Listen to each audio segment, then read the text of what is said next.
या गोष्टींचा विचार करायचा आहे की हे ह्यांचं जे राजकारण सुरू आहे आता, विचार करून बघा तुम्ही. महाराष्ट्रामध्ये ज्या प्रकारचं राजकारण खेळलं गेलं, तुमचा विचारच नाही. तुम्ही मतदार म्हणून तुमचा विचारच नाही. तुम्ही मतदान करून मोकळे झालात ना, गेट आउट. आता आम्ही आमचं काय ते बघणार.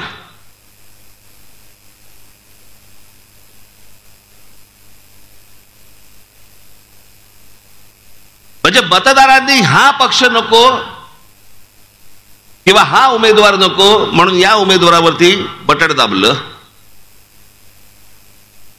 आणि हा उमेदवार निकालानंतर पैसे घेऊन यांच्या बरोबर गेला. अरे मग त्याच्या आधी तुम्ही हेच बटन दाबलं असतं ना. जर ह्याला इथेच जायचं होतं पैसे घेऊन, हे पैसे घेऊन ज्या वेळेला अशा प्रकारचं स्थलांतर दुसऱ्या पक्षामध्ये ज्यावेळेला करतात, एक पक्षाच्या पक्ष उठून ज्यांच्या विरोधात निवडणुका लढवल्या त्यांच्या बरोबर जाऊन बसतो, हा तुमच्या मताचा अपमान नाहीये?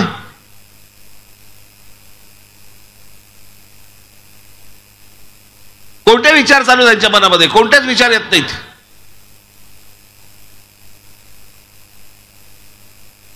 जाहीरनाम्यामध्ये काय टाकतात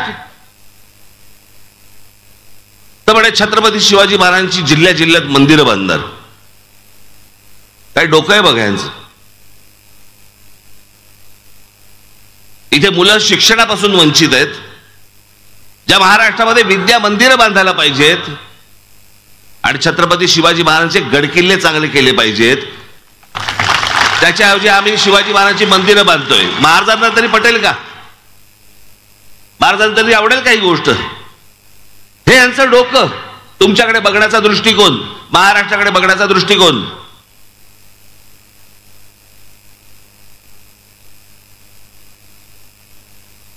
या उलट आपण ज्या गोष्टी सांगतो आहोत, आता जसं मुंबईमध्ये डॉक्टर बाबासाहेब आंबेडकरांचं स्मारक उभं राहिलं, मी तेव्हा पण सांगतो, 2014 साली पण तेच सांगतो, माझं आजही सांगणं तेच आहे. आता ते स्मारक झालं, पण जर या महाराष्ट्राची सत्ता माझ्या हातामध्ये जर आली, डॉक्टर बाबासाहेब आंबेडकरांच्या नावाने मी जगातलं सगळ्यात मोठं वाचनालय हे महाराष्ट्रामध्ये काढेन.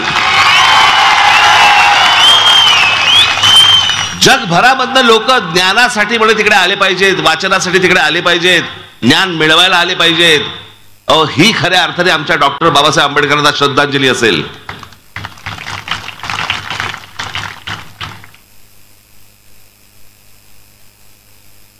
आमच्या महाराष्ट्रामधल्या जास्तीत जास्त मुली या शिकल्या पाहिजेत.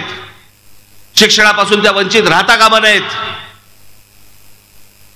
जितक्या म्हणून आपल्याला मुलींच्या शाळा काढता येतील, त्यांना शिकवता येईल, ते आपण शिकवलं पाहिजे.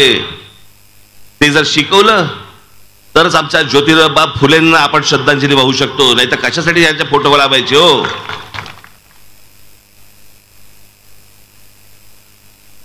आज माझ्या ग्रामीण महाराष्ट्रामधला तरुण तरुणी शहराकडे येत आहेत शेती सोडून.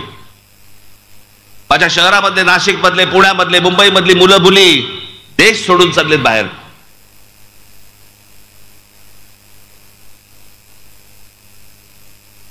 हे काही चांगलं वातावरण नाहीये.